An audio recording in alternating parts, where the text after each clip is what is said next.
Catherine Regrison. I'm a first-year Joint Master's student with the Department of Urban and Regional Planning and Public Health Program.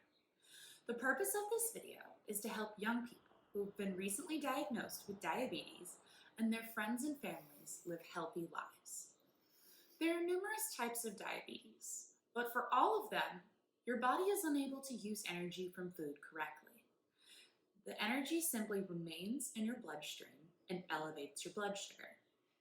Diabetes is linked with many other health issues, and the risk of developing additional health issues increases without blood sugar control. We will use the ecological model of health to discuss diabetic control. Diabetics must take care of their health on an individual level. They must also have the support of their friends and family to improve their health on an interpersonal level. However, diabetics and their family must also work on a community and macro level through participating in local government and voting to ensure their own positive health outcomes. I'm going to discuss health behaviors on each of the levels, but it must be understood that these levels are inherently intertwined, and an individual or family cannot choose positive health behaviors if they are inaccessible. So, let's begin with what diabetics can do on the individual level. It is imperative that diabetics visit their healthcare providers regularly. Even if you have well-controlled blood sugar, it is possible to develop other complications. If these go unnoticed or untreated, they can become big issues. Also, as an individual, diabetics must be communicative about their health and their needs. No one else can tell what you are thinking or feeling, but if you are not responding well to your prescription, or you're not in a good place emotionally due to all the new challenges you are facing, it is incredibly important to discuss it. Treatment for diabetes can put a lot of strain on your body, and it is understandable if something is not working right. However, nobody can help you if you do not talk to them. Now we will introduce the intrapersonal, or close friends and family level. This level is so closely related to the individual level that many health behaviors are hard to separate. Firstly, we will discuss checking your blood sugar. Diabetics must check their blood sugar 8 to 10 times a day, or use continuous glucose monitoring technology. For a new diabetic, it is important to be reminded of these behaviors. Friends and family must also learn to recognize the symptoms of extremely high or extremely low blood sugar to help protect their loved one. They should also learn how to use life-saving resources such as glucagon, which is basically an EpiPen for diabetics when their blood sugar drops too low. Secondly, food. Food is so important to cultures and families.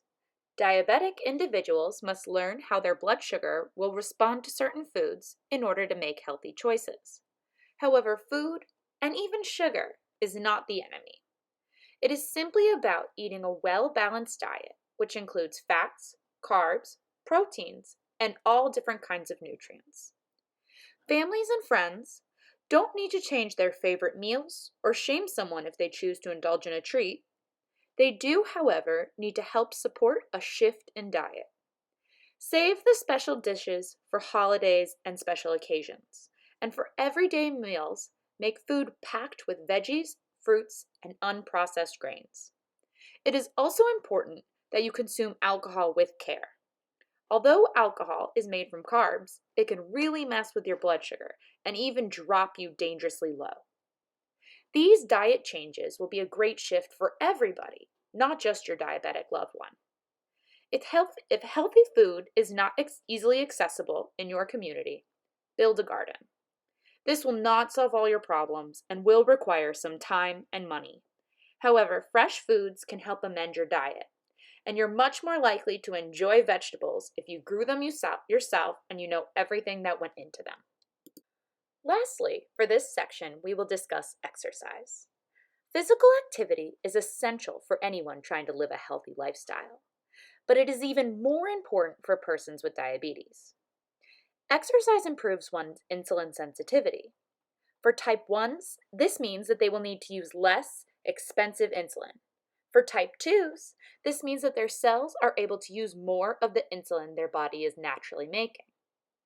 Exercise can be an extremely social activity, so it is important to find a group of people who you are excited to work out with. Exercise can be many different things, including weightlifting, playing a sport, or walking. Diabetics have a lot of options when it comes to staying physically fit, so it is important to choose one that you have fun with. Now we will move on to the higher levels of the ecological approach. At these levels, actions are broad. However, they will also do more to help improve health outcomes than regular individual choices can. On the meso or community level, one must be civically engaged. One way to improve health for diabetics, and most others, is mixed-use zoning. As urban sprawl increases, it continues to affect health outcomes for everyone. It eliminates walkability and often bikeability, forcing citizens into motor vehicles.